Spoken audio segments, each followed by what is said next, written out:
Hey, what's up? This is Mick, and you're listening to Piedmont Artist Profiles on Snow Peak Radio.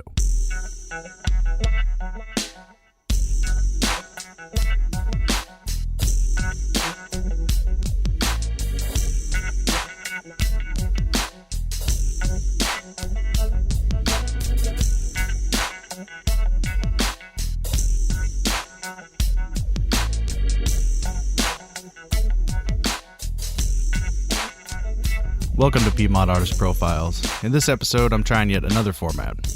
Basically, I'm presenting this show as an audio magazine.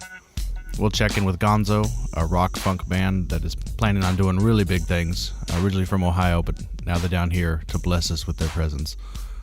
We'll talk with the team members of Respect the Mic Slam Poetry Team, and we'll hear a couple songs from the most recent edition of Studio 13's Open Mic.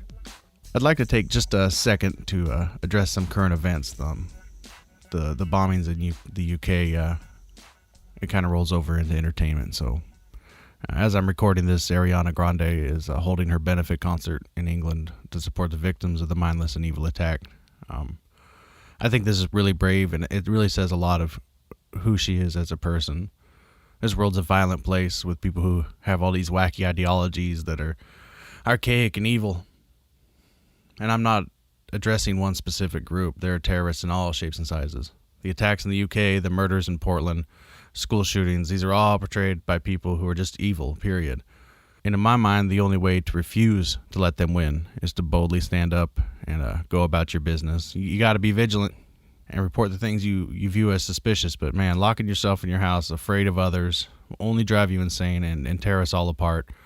And I mean, that's what's kind of driving a lot of this, is just the fear of others. So with that said, on with the show. First up, we're going to hear from the Respect the Mic Slam team. And here's my little piece on that.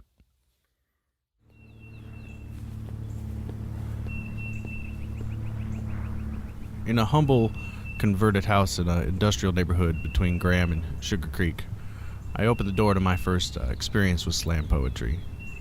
Wikipedia defines slam poetry as a competition at which performance artists read or recite original work. Poetry Slam began in Chicago in 1984 with its first competition designed to move poetry recitals from academia to a popular audience when American poet Mark Smith began experimenting with open microphone performances venues for poetry. The performances at Poetry Slam are judged by a panel of judges, typically 5, and usually selected from the audience, or sometimes judged by the audience response. I was here because the Respect the Mic Poetry Slam team are headed off to Louisville, Kentucky to compete in the Southern Fried Poetry Slam next week. Gathered inside, I found poets, family, and friends, all enjoyed a fresh Southern fried meal of wings and fish, along with fries and all the good things you'd expect to go along with that. And in the background, a lovely soundtrack played, being spun by DJ Chocolate Rocket. I got a few minutes to talk to each of the poets and hear what they had to say before they head out.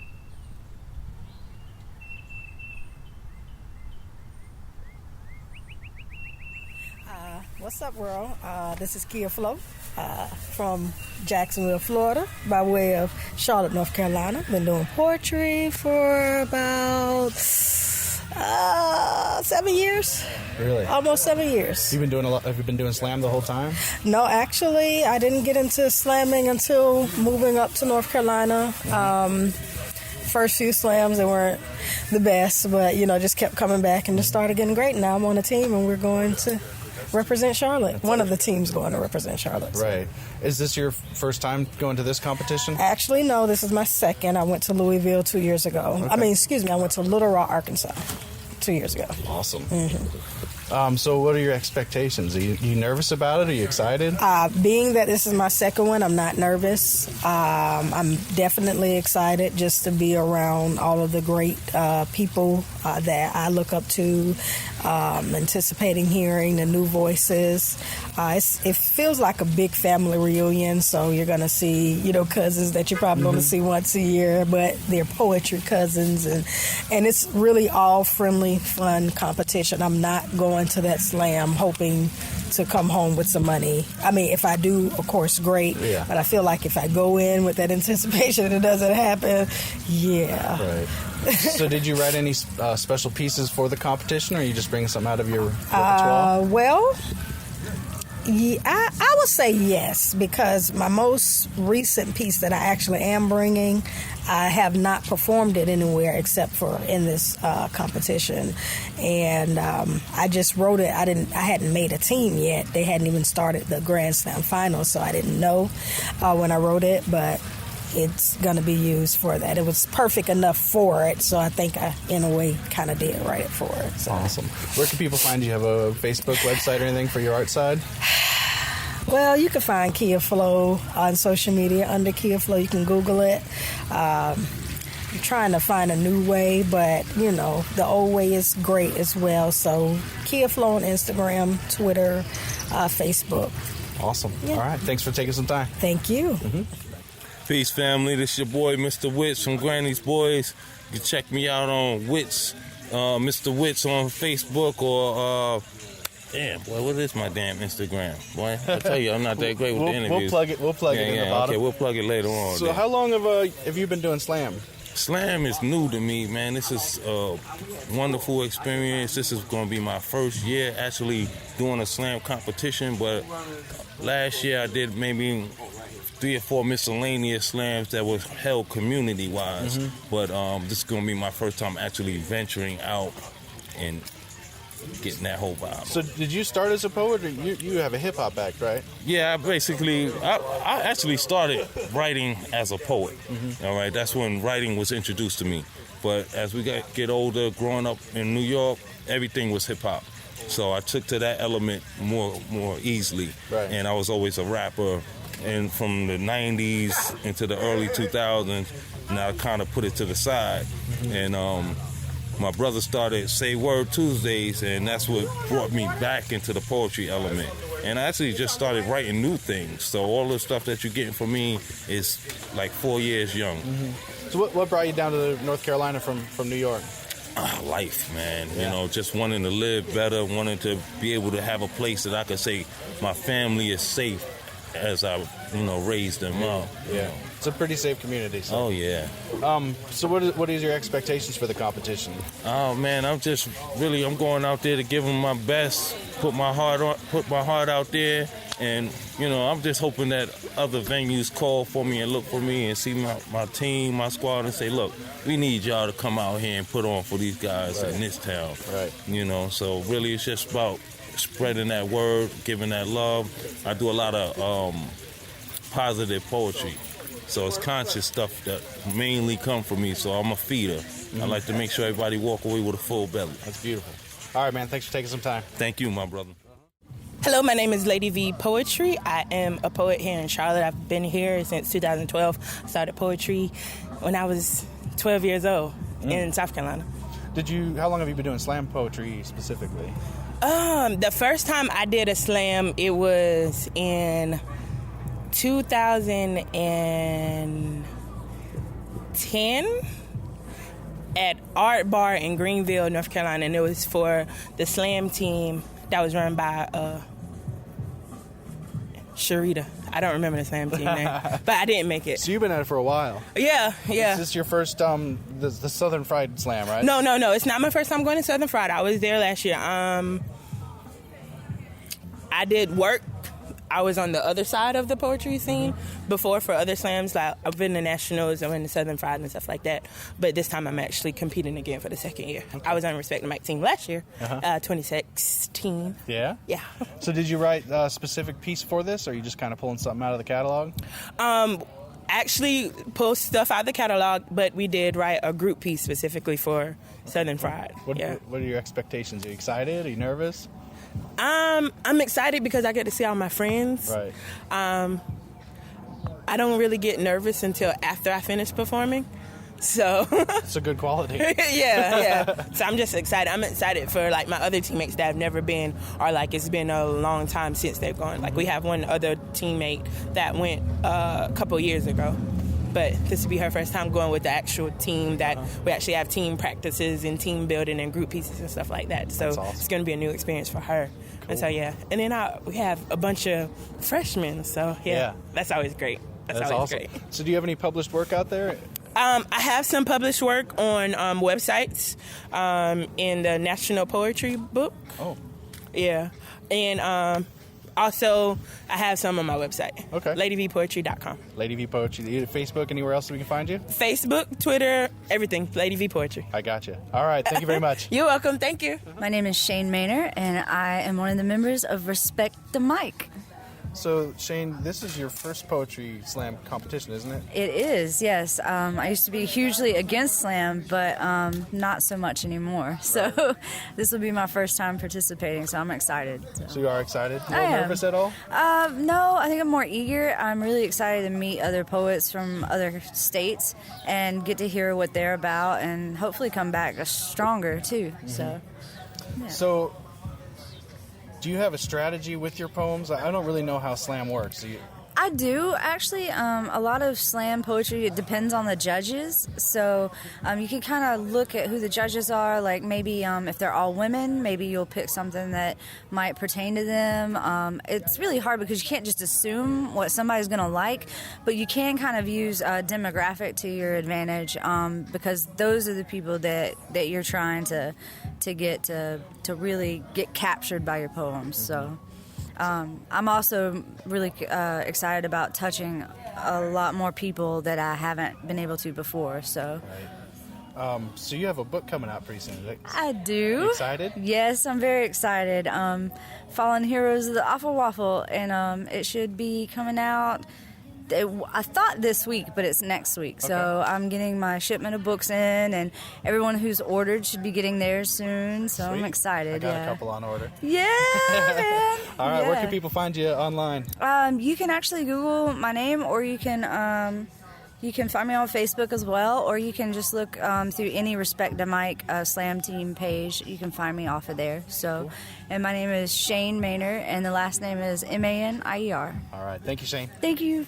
My name is Josh Smalls, founder of Granny's Boys, Say Word Tuesdays. I am also a guerrilla poet, and I am the slam coach of Respect the Mic Slam Team. Awesome. So in a nutshell, what is slam poetry? Slam poetry is, most people would call it competition poetry, but slam poetry is more of a spoken word kind of poetry, so it gets more in depth with some things, and you have judges who actually have never been to a poetry event before that are picked out of the audience randomly, and those judges are the ones who rate your poem. So it's Olympic style scoring. So you may get from a 0.1 all the way up to a 10. So obviously the 10 is the best and the 0.1 is obviously the worst. So you get judged on that. So it's really telling you how well a poem would reach people who don't know anything about poetry. Right. And that's kind of how they base the scoring. So did you write specific material for this? Or initially so the funny thing about it is I've always been a writer. Initially I was kind of like, not that I talked down on slam poetry, but I was against being a slam poet because I always felt like, how could you rate somebody's poem? And so, in other words, if I write a poem about how great my grandfather is, how can you compare that poem to somebody who wrote a poem about them being raped or molested at 3 years old or 5 years old? You know what I mean? So, for me, it was a big toss-up for that until there was a poet named Blackberry. As a phenomenal poet friend of mine, she introduced me to what slam poetry actually is. And she's the founder of Respect the Mic Slam. And she kind of showed me some things about slam poetry that I didn't really understand at the time. So there's poetry that they call like novelty poetry that you'll find in a book. And then there's open mic stuff you're just working on new stuff that you have or trying to get something on memory. And slam poetry, you actually are trying to win over the judge's heart. So you will write different poetry for slam poetry because you're trying to get those scores. Mm-hmm. So you definitely would write different stuff. So the Respect the Mic, you guys have quite a few events around here. You got anything coming up soon? Yeah, so Respect the Mic is, like I said, that is the official slam team. But again, with me being a Granny's Boys and a guerrilla poet, also we have tons of open mics that we do. Right now, our main thing right now that we're doing now that's so ongoing is because we're looking for a new home for our open mic spot. So we have every third Sunday we do an erotic poetry slam in Charlotte. So every last Sunday that we do that every month, and that's just been oh my gosh, ridiculous. But I saw some footage of it. Yeah, some great footage. Stuff. Yeah. And again, it's still the slam aspect. It's just that it's all erotic poetry. So it's not like nobody's going to be crying. Right. You know what I mean? So yeah, it's a bit different. Do you have any published work out there that people can check out? Great that you asked that. As of right now, my book is, I just sent it off. I'm going to be with Lulu Publishing. And my book, I just sent it off for them to send me a sample copy. And next week, which is the second week, I guess the second week or the third week in June, my book will be on sale. Awesome. And then I have that book is called My Thoughts, hashtag Black Love. And my second book that I'm going to be releasing in July is a relationship-based book. It's all about love, and it's called Love Chronicles. So this summer I will have 2 poetry books out. All right, where can people find you at? You can find me on social media anywhere, JAH, last name Smalls, Ja Smalls, or THE_JSTJAH, the Just Ja, and they can find me pretty much anywhere on that. All right, well, good luck in the competition, and appreciate I'll see you guys next week. Sounds awesome. Appreciate it. All right, thanks for your time. Thanks. All right, thanks to those guys, the Respect to My Poetry Slam team. We're going to check in with them when they get back and let everybody know how they did. This next piece is with funk rock band, if you can even really define them or put them in a box, but it's with Gonzo. Covered them at the Shakedown Fest in that episode. Went out to their practice pad and hung out a little bit. We did a longer interview. Just the audio was kind of terrible, so I just took a couple of the kind of key questions and answers out and put this piece together. Going forward, we're definitely going to get together again and probably do many episodes. These guys are fun to hang out with. They're fun to watch. Their energy on stage is second to none. So, Gonzo.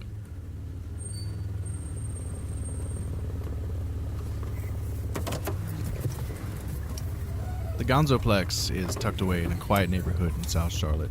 The drive there takes you from the towering buildings of downtown, through the urban sprawl of Independence Boulevard, and right into the wooded neighborhoods of Matthews. The Gonzoplex is exactly what it sounds like. It is the domicile of the Good Times rock band Gonzo. I got a quick tour of the house, then we headed downstairs to the studio.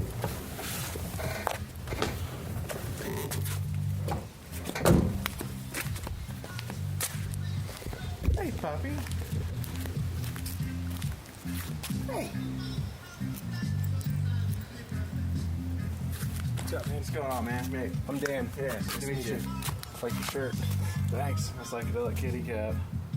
This is a cool spot, man. Yeah, have you ever been here? The unassuming building in the back of this mid-20th century property opens up into what can only be described as a clubhouse complete with lights, couches, stage, everything, including a kegerator and a beer pong table. Gonzo is made up of 5 diverse and entertaining artists who come together in what I would call a party rock revival band. Evangelists of entertainment, if you will. They just simply exude fun. They're bright, intelligent, funny, crass, unapologetic, everything your mom warned you about with the rock and rollers. I sat with Ishti and Tomi while we waited for the other members to return from a pre-practice meal of sushi from a nearby restaurant. Clubhouse? Oh, yeah. We do work, throw parties. How long you guys been here? Or was it already kind of set up like this? No, I wasn't set up like this. We've been here we moved here in November or October. And basically, it was just the mirrors that were in here and the lights and the fan. Well, these 4 industrial lights and these fans. We pulled there was like aluminum shit covering all this. So we pulled out just like the ceilings. We pulled all that out, painted the brick, painted all the walls, built all the woodwork. Yeah. Brought all the furniture in. Beers. You guys are busy. Oh, yeah. So what did they do with this place before with the mirrors? It was a workout studio. Oh, okay. And it looked like shit. But it had potential. I think, was that soundproofing on the walls? Yeah. Oh, like moving blankets. Yeah. Cool. Cheap man. Yeah, no problem with that. No, So, we don't really throw too many shows. Probably, we just have like parties. Yeah. yeah, man, we've got neighbors that kind of get on their case a bit. Did they really? Yeah. That's too bad. Yeah, as long as, they're cool for the most part, but they don't want us really being loud after 10 o'clock. Yeah. That's when noise ordinance kicks in. Yeah. We're trying to get the soundproofing to the point in this room where we could pretty much play at a reasonable volume at any hour. Right. So we're still working on it. Mainly it's that fucking door. I haven't sat in on a rehearsal in a long time, but the way these guys approach their craft is clearly professional and collaborative. Each member shares input, tossing it around with the other members, and the results definitely speak for themselves. I recorded this piece, I don't even know if it has a title. I think it's just the Gonzo song. I think of it as like their theme song. So I recorded this during rehearsal, and then I'm going to go right from there into our little sit-down piece.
All right, so I'm live here in the Gonzoplex with Gonzo. What's going on, fellas? I haven't seen you since. Hey, how you doing, Mick? What's up, radio?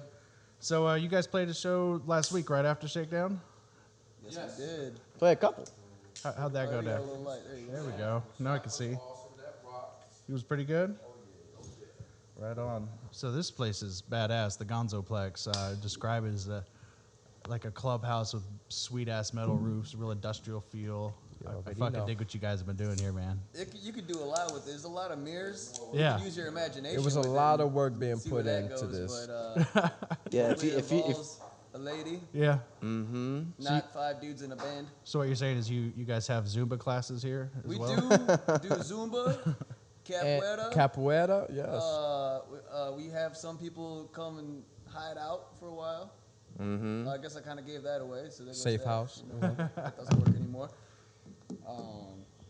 It was actually a workout studio originally. Yeah. I guess, it's a beer pong arena. Now it's a beer pong arena. Appropriate Gonzo, which I think I wrote down the definition. The Gonzo is outlandishly unconventional. Outlandishly unconventional. Yeah, it was either that. Outlandishly unconventional. It sounds like almost to a T. Yeah, in a sense. it nails it. So, where did you come up with the name Gonzo? Was it the Muppet or was it Hunter S or? That was kind of another happy accident right there. Yeah. That was John.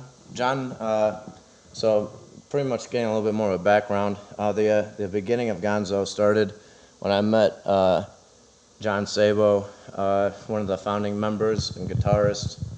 I met him at a music festival in Ohio, and I got to figure out that we jam up north in Cleveland, because it was further away, and it's like almost down a block away from each other. We're like, holy shit, we should jam. Like you have a house where you jam, we have a house where we jam. So we ended up going to the same parties that they're throwing, jamming, and he's like, man, I've got a band idea. Do you want to play keys? I'm gonna call it Gonzo. Sure. Pulled Ishti. Well, there was another name before it, wasn't it? There was, because Gonzo kind of happened because of some shit that was on the wall, but there was another name pertaining to it before that, wasn't there? It got lost in translation. But originally it was John's idea of calling the group Gonzo. Yeah, that's where it kind of dealt from. They have credit. That's where Ishti and I and Charles were playing in a group at that point called the Mulabundas. And that's how he got to see us, because the Mulabundas came over to his house to play a show for one of his parties, and then that's where it kind of developed. He's like, man, I want to have Ishti on bass, I want to have Charles as a frontman, I want to have Tommy as a keyboardist, and then I've got my buddy who plays drums, and so that's really the original. And that's Matt Hawks. Originally Matt Hawks. Original drummer is Matt. But that's the originality of the beginning of the name Gonzo, and we were able to keep it. We unfortunately both John and Matt had to move back up to Cleveland, and he said, we've already put so much hard work into this. I know how hard it is to restart anything, and you guys keep the name, keep it going. So that was a great thing that awesome. You let us do that. As for the what it actually pertains to, I think unintentionally it kind of pertains to all of the above, and very much so in the unconventional manner, and definitely it sits very well with us. The Hunter S. Thompson journalism, I kind of followed that for a while because of another friend of mine that did journalism for quite some time, and he got me very hip to basically the avant-garde style of Hunter S. Thompson and Gonzo journalism, and I kind of fell a little bit in love with that. So I was just very on board with the whole idea of the name. And then it also pertains to, of course, Muppets, which if you actually knew your homework on the Muppet, Gonzo, he, as a frontman and performer, would be himself entirely on stage, get no replies or applause, and still do his own thing anyway. Right. And to me, that is in a sense Gonzo. Not to say that we get any love, but to say that you're going to do it regardless. We're going to do it regardless, yeah. Yeah. And then there's porn too, but that's another thing. Enjoy what we're playing. Yeah. Well, that's important. You guys want to go big time? Is that the dream, or you kind of happy where you're at? Because I meet a lot of bands that, we just kind of like gigging and that's it. But you guys seem like you have an energy about you that could take you. We're going big. Are you? Yeah. It's not a matter of if, it's a matter of when, because it's going to happen. I would agree. And we all are under the mindset that we have done the work that needs to be done, and we're on the brink of that point. We all have that mindset that we're there. Right on. All right. Well, I appreciate you guys spending some time with me, and look forward to working with you down the road and come check you guys out. So thanks, guys. Cool. Cheers, man. Thank you. Thanks, man. Any more you need to know about me? We could do some. Gonzo, ladies and gentlemen, the one and only. This final little bit highlights just some of the talent that performed last week at Bella Love's open mic at Studio 13 in Cornelius. I didn't get a chance to really interview any of the artists, so I'm merely presenting some of their work. Up first is David Crowe. David is a third-grade teacher, a children's songwriter, and a tennis coach, and he actually gave me some pointers on how to rehab my tennis elbow. I've been dealing with these straps and, painkillers. Not painkillers. Easy. Anyway, he gave me this exercise to do with my elbow, and so far it's working really good. So anyway, here's Dave performing one of his songs about bikes that will be on his soon-to-be-announced children's album. Have a listen. Scooter, a skateboard, and a set of rollerblades. Got some pads for the fads and a brand new set of shades. But something about the bum didn't feel the same. Not riding my bike, only thing to blame. Oh, never a day, I ride my bike till my favorite spot. Ride my bike, don't like it a lot. Ride my bike, the sun go down day. Go up hill, down hill, round and round. Hop a wheelie and land on the ground. Ride my bike, sun go down day. Sun go downhill. If you need to pick me up, dust off the cobwebs, keep the kickstand up. Fail to melt, best be on my way. I'm gonna take you down to the islands, man. To my garage full of cycles, that's right.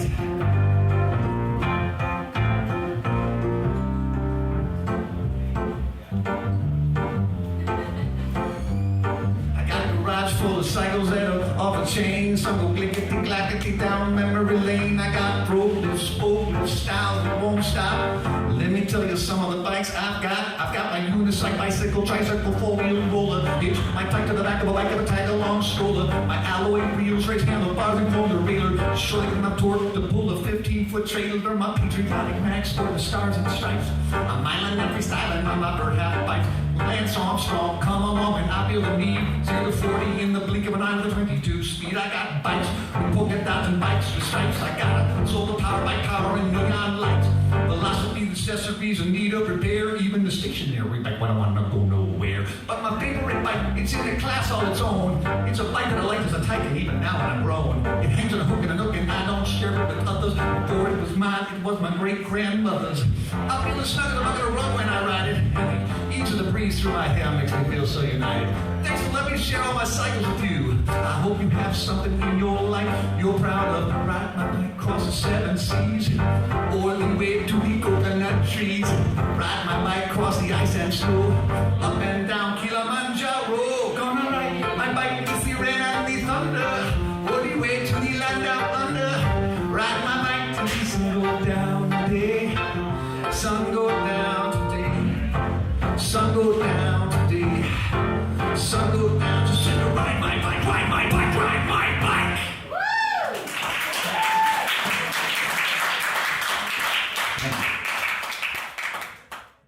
Adayla Turner is a singer and songwriter. You can find her at open mics and art shows all over the Charlotte area. And I actually heard a rumor that she'll be doing an episode of Tiny Stage in July, so look for that to drop. She performed this song with Rico Nye on guitar. I was unable to get the title of this song in time for the upload, but it's amazing, and you can definitely tell it's a very personal and heartfelt song.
I've got one more song to hook you guys up with, but first I'm going to go ahead and do my outro and let the music play us off. I've been pretty pleased with the responses I've gotten from listeners and artists themselves. As this show continues to grow, so will the footprint of the whole thing, so stay tuned. This fall I hope to have some pretty cool announcements if they don't come to fruition sooner, but this time next year we'll be doing some big things, or medium things, but definitely not little things. So please like us on Facebook, subscribe to our podcast on your favorite podcast app, tell all your friends about us, and if you like what you're hearing, drop me a note. I love to hear from folks, and if you don't like it, even better, I fully accept and expect criticism. Closing out this episode is a performance of Roll On Columbia, performed by Mike Stefano and Kyra Pasco, known as Junco Partners. It's one of my favorite songs that Mike does. So until next time, be good to each other.